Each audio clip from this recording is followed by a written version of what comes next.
And welcome, folks, here to the Open Mic program here on YouTube on the Sports Talk Nation.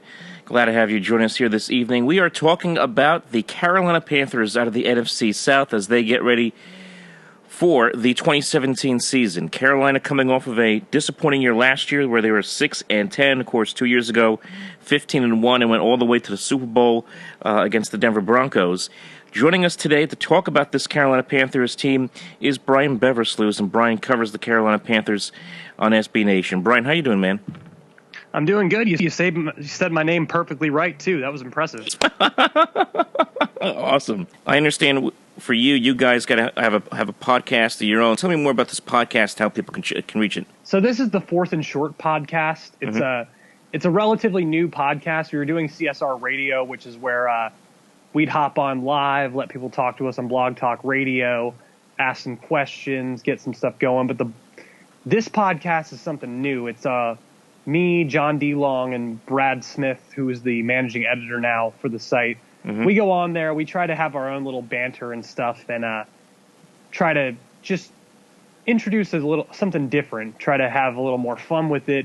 Try to make it more of our own thing, and it's worked out well so far. We go on there. We talk about the current happenings of the Panthers. We try to do it every week on Thursday. This week we did it on Tuesday because I missed it last week because I was in Washington, D.C. Mm-hmm. It's a fun time, though. We go on. We have fun. Like, we're not just there hammering out stats and, like, talking about the dry stuff. We're there having fun, cracking jokes, messing with one another. You know, we're just trying to make it a little more immersive, something that you guys can listen to and laugh and have fun and not really have to pay attention to all the black and white that comes from stats sometimes, because that's how a lot of podcasts are. We're there to have fun, and we hope you guys are too. So definitely check it out every Thursday at the very least. That's awesome, man. I'm looking forward to checking that out myself. So Brian Beversluis, again, of CatScratchReader on SB Nation. And, of course, you can check out the podcast on Thursdays as well. So that's on Blog Talk Radio, correct? Yes. It's on Blog Talk Radio, so that's where you can check that out. Let's talk about what you guys got going right now. I know it's getting pretty crazy right now. It's training camp. Tell me about some of the coverage that you guys are doing right there for the Panthers. Well, we have our every time they practice or have a preseason game, we obviously recap it. We throw out for the preseason games our offensive and defensive players to watch and previews. I personally do a weekly depth chart, which you guys can look forward to tomorrow, along with a recap of what happened during the week. It's been a fun time in Carolina. Obviously, a lot happened a few weeks ago with Dave Gettleman and stuff like that. So we've been really ramping up the coverage, getting content out there. But yeah, we've been trying to be jacks of all trades as far as that goes, and it's been working out pretty well. And of course, Brian writes for CatScratchReader on SB Nation. It's a great site. They, of course, have a lot of great coverage on the Carolina Panthers throughout the year. And you just touched on it. It's been a interesting offseason, to say the least, especially getting into training camp. You know, when the Buffalo Bills made all those moves in the front office in the middle of the offseason, I was like, that doesn't happen very often. And little would I ever think that the Carolina Panthers would follow suit, come July, and they make all the changes to the front office. Dave Gettleman gets removed. They bring in Marty Herney. Then he gets rid of the director of pro personnel, Mark Connick, I believe I pronounced that correctly, who had just gotten the job in May, and then he gets removed. So it's a lot of shuffling of the deck, if you will, in that front office. And I've wondered, I don't know if you guys have wondered the same thing, how is this going to affect, not necessarily the play on the field, it's not going to affect that at all, but let's just say, some of the mentality of some of the coaches in the coaches' room, thinking, what is it going to be for us? If this team, let's just say, goes 8-8, 9-7, doesn't make the playoffs, is there going to be a whole bunch of moves that could be coming? So it's really bizarre in a lot of ways what happened here in the last few weeks. I mean, yeah. The Dave Gettleman firing was obviously blindsided pretty much all of us. It seems like there was a fundamental disconnect between Jerry Richardson and Dave Gettleman, because prior to Gettleman's regime, Marty Herney was there, and Herney was willing to pay the guys that were the franchise cornerstones, the big faces of the community, the money they wanted to retain them, where Dave Gettleman was the inverse of that. and he had a price tag set for every player, every position, and if you didn't want to accept that contract, then you were gone. Obviously, we saw that with Josh Norman. Other players like D'Angelo Williams and Steve Smith and Jordan Gross, all of them left very unceremoniously. And my thought is that I think that Richardson didn't want to handle the franchise that way anymore, and I think it was something that was building, because the other thing that I would like to bring up is that Jerry Richardson apparently urged Dave Gettleman to spend more money in free agency this year, and he urged him to take Christian McCaffrey in the draft. So those were all moves where Gettleman was never big on spending in free agency. He was usually a hardballer when it came to contracts, where this season he made it work with Captain Munnerlyn and Julius Peppers and Charles Johnson and Mario Addison, all guys where he paid them what I would have said would have probably a bit more than he would have normally given out. So I think what it came down to was just that Richardson didn't like the way he was handling the franchise, and he didn't realize what Gettleman meant when Gettleman came in and said, this is how I'm going to run the franchise, and I don't give a crap what people think about it. So in the end, we're here now. Marty Herney came back as the Panthers interim general manager, which made a lot of sense. I mean, not a lot of franchises have that kind of opportunity to bring somebody in who's familiar with the team and familiar with everyone, has all the connections still. So the Panthers can take their time finding a GM candidate. But yeah, it was definitely weird to let Brandon Beane go to the Bills before firing Dave Gettleman. Like, you'd think that Richardson would just fire Gettleman and let Beane take the reins, but that decision's above my pay grade, so I can't really say why that happened. But yeah. I mean, it's just amazing how they've just changed basically the entire face of the front office all in a month here before training camp started, and now it kind of became the story leading into training camp, because the story leading in, we'll talk about this in a second. Of course, Cam Newton coming off of the shoulder injury and his status, which is still up in the air going into this preseason game tomorrow. But I'll say this: the one thing that's nice about having Herney come here is, like you said, he's been there, he's had the experience of being in that front office, and that might just settle things down just a little bit.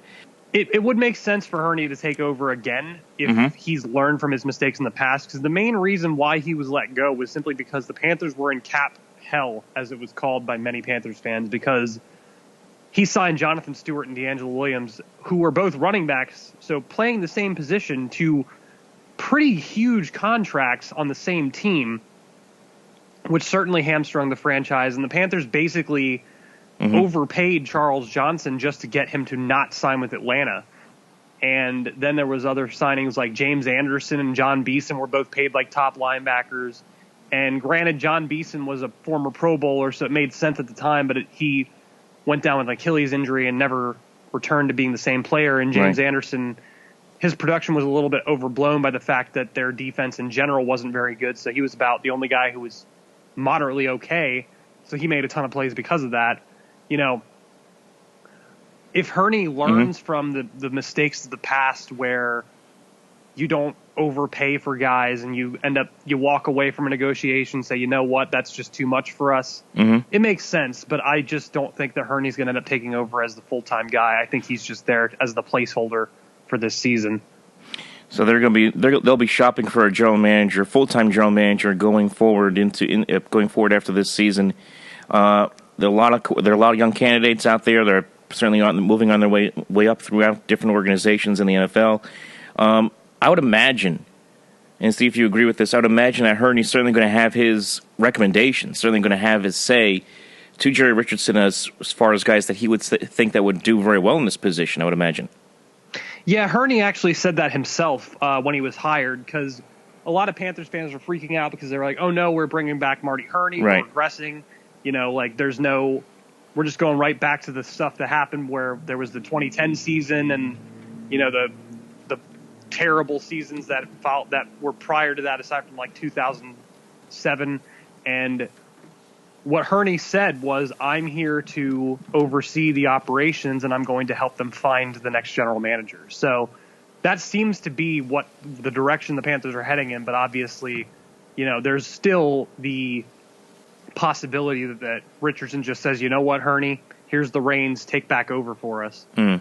Very possible. I mean, stranger things have happened a lot of times for a lot of organizations, Yeah. as we all know. Let's talk about some of the stuff that's going on the field here for Carolina as they get ready for this season. Like I touched on just a moment ago, Cam Newton, coming off the shoulder injury, participated from what I saw this afternoon, read about just a little while ago, participated in some 7-on-7, but really didn't get into any kind of full padded drills. He's still trying to come back from that shoulder injury. Ron Rivera isn't really sure if he's going to have him play at all in this preseason game against Tennessee tomorrow.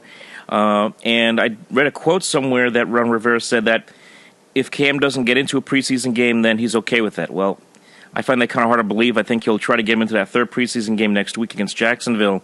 But from what you've seen, from what you've been able to gauge so far with the Panthers and Cam Newton, what's the kind of his progress right now as far as coming back from this injury?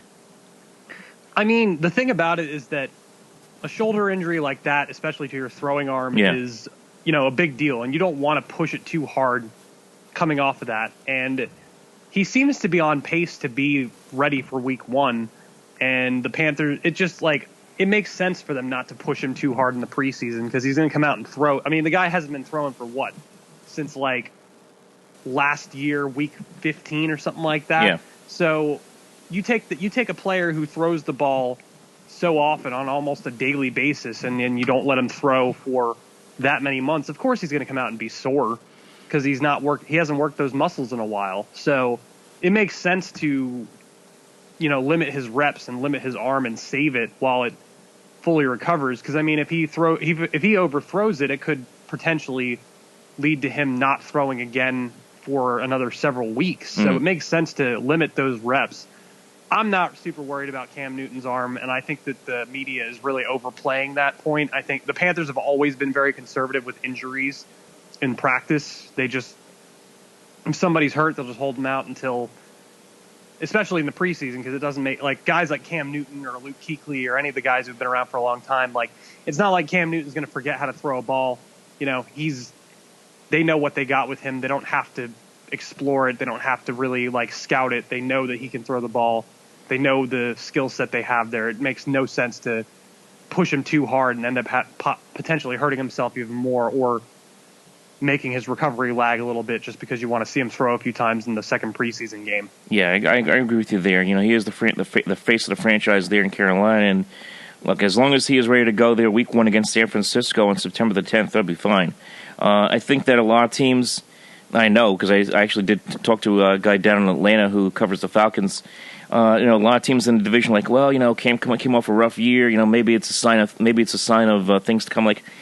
I don't know. The guy came off of an injury that he basically had so many injuries, not just to himself but also other players on the team. So, it was a down year for Cam Newton. Obviously, completing only 52% of passes. But you take the good with the bad, and you got to realize that hey, look, if he can be fully healthy week 1, there's a chance that he can get back to something what he showed 2 years ago where he was an MVP candidate. So it wasn't that long ago when he was that kind of player. And the key thing there with the difference between 2015 and 2016 was the offensive line. In 2015, they had Michael Oher fully healthy. Their offensive line stayed healthy throughout the entire course of the season. So they had, Oher, they had Andrew Norwell, who's a Pro Bowl guard in his own right. Ryan Khalil, who is a multi-time Pro Bowl center. Trey Turner was in the Pro Bowl. Mike Remmers was okay, but every offensive line is probably going to have that weak link. Not every team has the Dallas Cowboys offensive line. And they stayed healthy. Cam Newton stayed upright. Cam Newton blew the doors off the league because he finally had time. That was probably the best offensive line collectively he's had in his time in the NFL. And he showed what happens when he can stay upright and when he can be comfortable in the pocket. It wasn't just him running around and making athletic plays. It was him throwing 5 touchdown passes a game at times. He's a good pocket passer. He really is. And people overplay the completion percentage thing, but when you got receivers dropping passes or him taking hits before he throws the ball, that's going to affect completion percentage. In 2016, the absolute worst case scenario happened because their best tackle, Michael Oher, went down in week 2 and never returned. And then they had to put Mike Remmers, who was a passable at best right tackle at left tackle, to protect his blind side. And then they had to move. Then Ryan Khalil went down, and then Ryan Khalil's backup went down. Yep. So then they had Tyler Larson in there. They had to shift Trey Turner out to right tackle too. Like, it was a mess. And Cam Newton was taking hits all season. I would argue he was hurt even before that shoulder injury because he was taking hits to the head, and he had a concussion that put him out for a few games against the Falcons. You know, he was getting beat up all season. And what quarterback plays well when they're getting hit that hard and beat up that frequently in games? You know, Cam's going to be fine if they can protect him, which it seems like after the first preseason game, the offensive line is going to be a lot better than last year, barring any major injuries. I think Cam's going to bounce back. One of those big additions to the offensive line, not only do they get Ryan Khalil back and he's healthy, but with the release of Michael Orr, they bring in Ryan's brother, Mike Khalil, in on a 5-year, Matt Khalil, sorry, on a 5-year, $55 million contract. And that's a good pickup. It's going to add some depth there to the left side of the offensive line. He was a very good, productive left tackle for the Vikings for a number of years. So that's a good, solid pickup, and a guy who's still in his prime, only 28 years old. So I'll be interested to see how he plays there at left tackle, taking over from Michael Orr. Yeah, the big thing with Matt Khalil was that Vikings fans soured on him because of his injury history. Yep. But his first season, he made the Pro Bowl as a solid left tackle, but then he dealt with injuries left and right. He had a hip injury nagging him, and then when he came to Carolina, he apparently had just gotten hip surgery, and he said he's never felt better since entering the league. And you know, it's the Panthers got a bargain on him if he turns out to be a good starting left tackle, because they essentially paid him less than the Vikings paid Mike Remmers to play right tackle. Khalil has looked really good in training camp against the defensive linemen, like Mario Addison, for example. He stonewalled Mario Addison several times in one-on-one drills, and people are going to say, oh, well, that's just drills, that's just training camp, it's not a big deal. But those drills are actually, the defensive linemen have the advantage because of the fact that the offensive linemen aren't often in pads and whatnot. And Khalil did a great job against him. The Panthers may have found themselves a steal at left tackle with Khalil simply because they got him coming off a really bad couple of years with injuries, and that happens in the NFL sometimes. I mean, it happened with Ower. His worst year in the league was with Tennessee, and he had a really bad toe injury that was holding him back. He came to Carolina, blocked pretty well against everybody except for Von Miller, you know? Yeah, in the Super Bowl, that's right. And that, of course, led to that safety in that Super Bowl game. So with a healthy offensive line, and now you got a running game that is going to be very interesting, very, very dynamic, and I think in a lot of ways. You got a veteran here in Jonathan Stewart. And look, one thing I like about Jonathan Stewart is that even though you put the injury history aside, this is a guy who's always had this kind of this explosiveness that you really never know when he's going to have that game where he could go for a buck 30 like he did in the middle of last year. He always has that one game where he just explodes on the field. And then you bring in Christian McCaffrey, who was coming off of a great college career. A lot of people are not too sure how he's going to transition from the college game to the NFL, but I'll say this. This is a guy who has shown great speed going on the outside, and he's also shown a nice a bit of depth at being a pass catcher. So he's going to be a guy they can use in many different formats offensively. So the backfield, I think, kind of dynamic there behind Cam Newton with a veteran Jonathan Stewart, who can certainly give the Panthers 800 to 900 yards, and you have for the year, and then you have McCaffrey, who is kind of a jack of all trades, I think, in a lot of ways. Well, what do you think? So I'm going to admit something here that Sure. if anybody here listening follows our site, they may have seen, but I was a hardcore Christian McCaffrey hater in the draft. I really wanted Leonard Fournette. I saw Christian McCaffrey as a Danny Woodhead type player and not much else. Boy, has training camp in the preseason changed my mind on this kid. I mean, he is an animal. This guy is making Luke Kuechly look like a chump in one-on-one drills, which is not something I've ever seen before from any of the Panthers' other players. Like, when they said that Christian McCaffrey could have been a top draft pick as a slot receiver, I didn't believe them. I thought it was simply just hyping up the fact that he's a decent catching receiver. No. Watching Titans practice with him one-on-one with linebackers and him in 7-on-7s, he is making them look stupid. Like, this kid's skill set is something I've never seen in the NFL. He's got the ability to run between the tackles with some power rushing ability. He almost broke one off last week against the Texans. Mm-hmm. He got tripped up, but he would have taken that to the house had he not been tripped up by a shoestring tackle.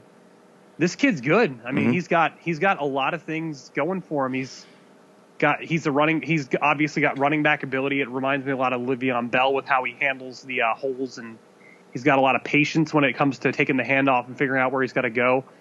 But then you line him up out wide, and a linebacker has no chance against him. Like, every time I've seen him line up against a linebacker in training camp in the preseason, that linebacker has had no chance and has not even come close to stopping him in the slot. This kid is going to be good, and it's amazing that there aren't more people talking about it, to be honest. I think if we see more action from him here in the preseason, starting tomorrow night against Tennessee, moving forward into the game against Jacksonville, and he's has a big score, has a big time run, makes something happen in the open field on a catch, I think then you're going to start to see people start to say, hey, maybe this kid's looking pretty good. Maybe this kid could be something here this year. I think that the expectation when you take a running back first round is this is going to be a 1,000-yard rusher, maybe even a guy who's going to run for 1,500 yards. The Adrian Peterson type, that's usually what we think of. Just looking at his size, the 5'11", 208 pounds, you really don't think he's going to be a player who can come out and dominate the league. But this is going to be this kind of player that can do many different things, especially in the open field. And I'm very curious to see how they're going to utilize him offensively, at least to start the year. Is he going to swing out a lot? Are they going to have formations where they're going to have both he and Jonathan Stewart in the backfield? I'm very curious to see how they're going to do this. Oh yeah, they haven't tipped their hand yet as far as how they're going to use him too much. They have done like vanilla screens and like shotgun handoffs, but I can definitely guarantee you that at the very least you're going to see a lot of formations where it's him, Jonathan Stewart, and Greg Olsen on one play. And in fact, the one thing I do want to bring up too is that for a long time Panthers fans were clamoring for a compliment to Greg Olsen as far as tight ends go. And I would argue that Christian McCaffrey actually is that guy, despite the fact that he can't line up as an inline tight end, but you don't need him to. Greg Olsen can line up as an inline tight end and still do well. So now you put two guys who can beat wide receivers, cornerbacks, linebackers, safeties in pass coverage. You put them both on the same side of the field. And one of them is going to be lined up against somebody who cannot cover them. Mm-hmm. So McCaffrey has already shown in practice he's going to line up wide. He's going to line up in the slot. He'll line up in the backfield. So we'll probably see a lot of triple option looks because the Panthers have had that in their playbook for a long time, but never had the pitch guy that McCaffrey can be. It's going to be scary for defenses because McCaffrey can make linebackers just look.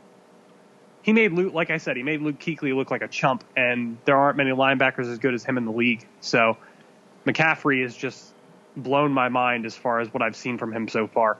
Mm-hmm. Yeah, it's gonna be. I'm really excited to see how he does, and he's going to face some defenses that are going to be kind of they're not that great. I mean, San Francisco is a rebuilding defense right now. Buffalo is a defense that we'll see what happens there. Sean McDermott over there in Buffalo. It'll probably take him a little while to really get that thing going up there as far as the defense is concerned. And then, they're the Saints, who have maybe one of the worst defenses in the NFL.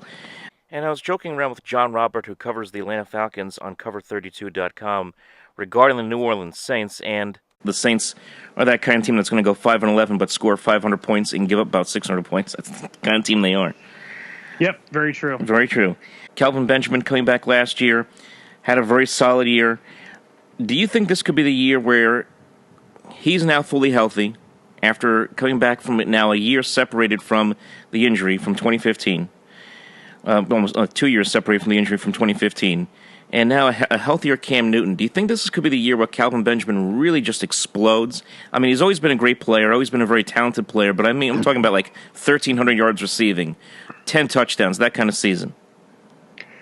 I think it could be, only because last year it was pretty clear to me that he wasn't all 100% right yet after his ACL tear. Mm-hmm. You could see the frustration with him, and he made some boneheaded moves as a result, but after this first preseason game, you saw him catch his first pass, and he had a burst that took him like 15 yards up the field. Benjamin, before he tore his ACL back in 2015, was looking dominant. Mm-hmm. I mean, straight dominant. He he caught 2 touchdown passes over Ronald Darby, and Darby had no chance against him against the Bills. And Kelvin Benjamin was making Josh Norman, who ended up breaking out that year as one of the better corners in the NFL. He made Josh Norman look like a kid at camp too. I mean, like, the guy has the potential to just destroy a lot of corners, because corners don't have that size and strength advantage that he does.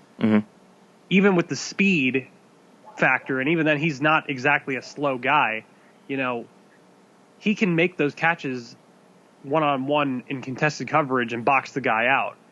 Do I think he's going to have like a huge season? I don't know, only because Greg Olson's going to be a factor. Curtis Samuel should be a factor. Christian McCaffrey should be a factor.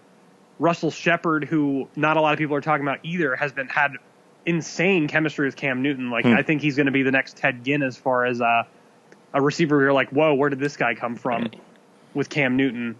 But I still think he's going to be a huge red zone threat, because you put him one-on-one with any corner in the league, that guy's not going to beat him for that jump ball if it's thrown properly. So it's going to be exciting to watch for sure. And you go up and down this division, Brian, and there are a bunch of teams. All 4 teams are going to score a ton of points. They're going to put up a lot of yards. All 4 teams have big-time quarterbacks: Breeze, Ryan, Cam Newton, and, of course, Jameis Winston. So that's about defense in this division. So the question is going to be now, defensively. Where is this Carolina Panthers defense now? They bring in Steve Wilks. He's going to be taking over this defense as a defensive coordinator. The biggest linchpin of this, and we all know this, is going to be Luke Kuechly, coming back from the concussion he had last year, missed the second half of the year last year. Fully expect him to be past that, certainly. I thought the Panthers did a really good job last year, because I remember there were points at the end of the year where Kuechly wanted to go out there and play, but Carolina was like, let's just take a precaution here and just leave you out until next year. This was near the end of the season, where you can be fully recovered and make sure you're able to play and play well. And I expect him to get back to normal, where he was just a couple of seasons ago, when he had 118 tackles. Even last year in 10 games was still second on the team in tackles. Yeah, I'm not too worried about Luke Kuechly. I mean, if you look at the 2 concussions he had, they both weren't really his fault. It wasn't like I lunged this way and I hit the running back or receiver a certain way and got a concussion. They were both just kind of freak accidents. I mean, the way he hit TJ Yeldon that week against the Jacksonville Jaguars in 2015, and then the concussion he sustained against the Saints last year was his own player hitting him in the head. Those kind of things are just going to happen. And he's not deterred at all by it. He hasn't said a word about even thinking about retiring, and he's wearing a helmet right now that actually squeezes on one of his veins. I forget what it was called, but essentially it actually enlarges the brain and makes it fit better in the skull, which is supposed to prevent concussions. I don't know how well it's going to work, but clearly he's trying to prevent it. But I am not at all worried about Luke Kuechly. He is going to be rocking it. The only concerns that I have for the defense at this moment would be the secondary, but they've done really well in training camp against their own players and the Titans players. So awesome.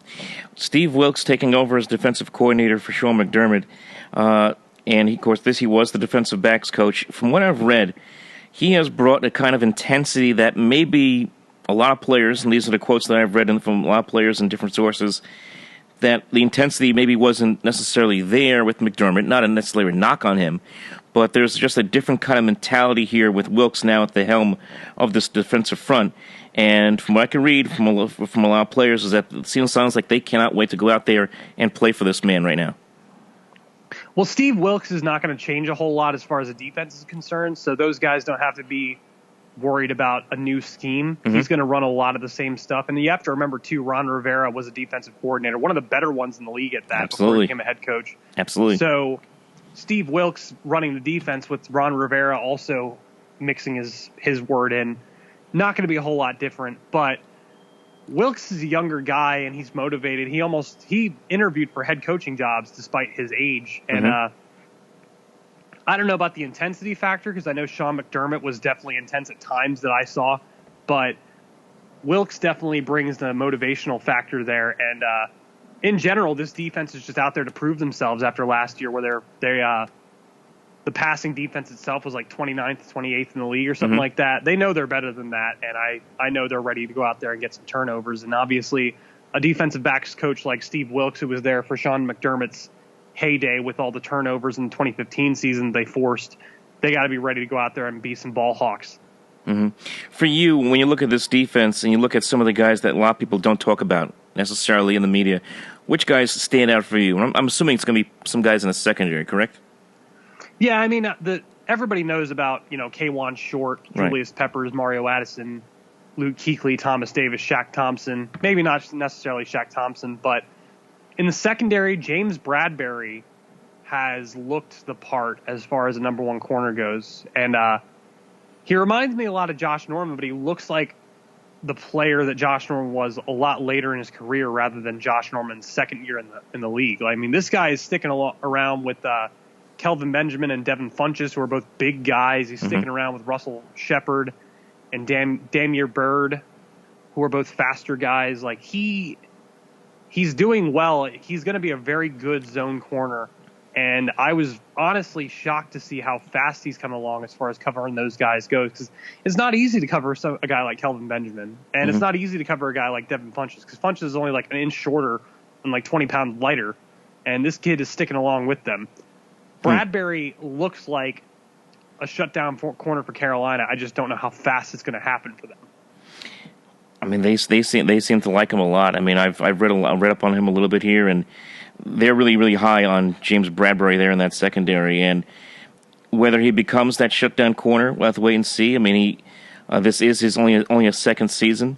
And they do have, of course, a lot of depth there at the corner position. Darryl Worley, Captain Munnerlyn, who's right now, at least on the depth chart anyway, listed as second behind Bradbury. So the depth is certainly there in the secondary for this team. And the return, I think what's kind of a nice story is the return of Julius Peppers. Now, Peppers is not going to be the starter, of course, at this point in his career, but to be a guy who can come in maybe mostly on third downs, I would imagine, provide some kind of pass rush, get some sacks, get some hits on the quarterback. Kind of a nice story to see Peppers come back, maybe even end his career here in the Carolina Panthers, where it started.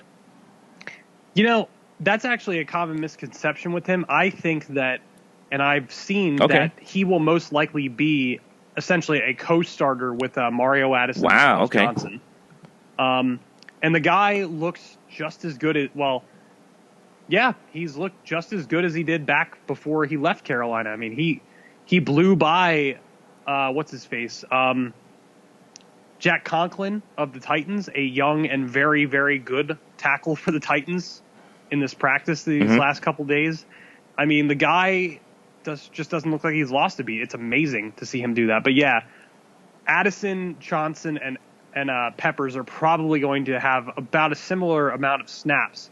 Peppers would probably be coming in more so in passing situations, but I don't see him as being just a situational third down pass rusher. I think he's going to be heavily involved because that guy's playing very motivated right now, and there aren't a lot of offensive tackles in the league who can block him still, even though he's 37 or something like that. 37. Yep. I mean, you know what? Sometimes getting a chance to go back play for your old team adds a little motivation. A lot of people, like just the example I just said, a lot of people are kind of discounting, saying, okay, he's 37 years old, he goes back to his old team, maybe this is the end of it. Maybe he does have that year where he just gets back to where he was just a few years ago, where he's getting double digits in sacks. We'll see what happens. Either way, it's a great story to see him backward started with this Carolina team and just add to the depth and power this defensive front. Yeah, it's really good to see Julius Peppers back because he's somebody where he is one of the best Panthers in history. And to see him finally back with the team while they're actually being successful right now, or are on, I should say, on the road to being successful because they have a franchise quarterback, a solid defense, some great weapons on the offense. It's great to have him back because he deserves to retire a Panther, and it's really nice to see him in the uniform again. But it's funny because, a lot of people say, he doesn't look all that different from what he did back before he left the Panthers, as far as just his physical look. The guy's still a freak, still a monstrous athlete. Not to mention, this is an opportunity. He goes back to a team that still has a very good chance of getting back to a Super Bowl. And it would be nice to see someone like this kind of player. We talk about this all the time with quarterbacks. And with the also example of being a Ray Lewis also on the defensive side of the ball, guys who find ways to end their careers with that Super Bowl trophy. Whether that happens this year, next year, whatever, it would be nice to see this kind of player who's going to be a first ballot Hall of Famer easy go out and get that ring. Yes, Peppers definitely is going to be vying. That's the main reason why he and Captain Munro are back this year, because they know that the Panthers are vying for a Super Bowl opportunity. I don't know if Peppers will be back next year if they don't get there, but he doesn't plan on retiring after this season, which is very interesting considering he's pushing 40 as a defensive end. Hey, you know what? Tom Brady wants to play till 45. Julius Peppers can play till 40. So I know it's two different positions, two different extremes, but there you go. Yep, exactly. Let's talk about this. Speaking of Super Bowl and speaking of playoffs, let's talk about this division a little bit here, Brian. And again, we're talking with Brian Beversluis of CatScratchReader on SB Nation. This division right now is, with the exception of New Orleans, really top heavy. You got Atlanta coming off of the Super Bowl loss. We'll see what kind of hangover, if any, is going to hit this team, and still a very, very talented team they have down there in Atlanta. Tampa Bay, a lot of high expectations for Tampa Bay this year. Jameis Winston, a lot of people are thinking that he's going to start to come into his own. So Carolina kind of gets lost in the shuffle, at least nationally in the media here in training camp. I think this is a division that is so tight. And considering that you look at the NFC North, you only have Green Bay. You take a look at the NFC West. Okay, you got Arizona, you got Seattle. Seattle may have taken a step back, and the NFC East, which is going to be always a battle where you're going to have 3 or 4 teams within a game of each other. I could see a situation where you could end up seeing maybe 3 teams come out of this division for the playoffs. It's possible. Every team in the NFC South has its strengths and weaknesses. I think the Falcons are the most complete team. That said, they have their defense is young and fast, but the Patriots managed to really take advantage of that in the Super Bowl. With the Bucs, their biggest weakness is going to be their offensive line, because last year, part of the reason why they didn't even get to the playoffs is because Winston was taking so many hits and then therefore adding a lot of turnovers. And for the Panthers, it could be their offensive line, it could be their secondary. Both of those look good right now, but it's possible that come regular season, it doesn't work out. And a lot of those teams are 1 or 2 injuries away from having some disastrous results. So they all have a franchise quarterback. They all have very good weapons on offense, and they all have some really great pieces on defense. So I would agree. I think that it's going to be a very, very close divisional battle. It's tough for me to say who's going to win it because they all have so many good pieces that could define who wins that division. Yeah, they really do. I mean, you got, of course, Atlanta with all those strong pieces they have there offensively. Matt Ryan, Julio Jones, Devontae Freeman, who they signed to an extension. Defensively, they have a lot of fast pieces there. And Tampa Bay, kind of unknown. I mean, they're kind of more known for their offense right now, at least projecting out, with Deshaun Jackson now there. So, and obviously with Jameis Winston. So we'll see what happens with Tampa Bay as far as them building up that defense and how explosive they're going to be defensively. But look, you and I both know this. Everyone knows this. When you have a division this tight, you're 1 or 2 plays away from either having a team that's going to be fantastic and have a great season, or 1 or 2 plays away from having a season that could go downhill. So we'll see how it breaks out. I think the key is going to be, again, coaching, and Ron Rivera being that kind of coach who has been there, done that. A team that has a veteran presence that's already been there, done that just a couple of years ago, that should keep Carolina right in the mix, right to the end of the season. And as we take a look, as I just look at that schedule, that end of the season, they'll have 3 games at home: Minnesota, Green Bay, Tampa, and they end at Atlanta. So that last month could be huge. Will be huge. Yep. Yeah, it's going to be a brutal stretch too, because even though people are going to count out a team like Minnesota, they have a very strong defense, and they made Carolina look real bad last year.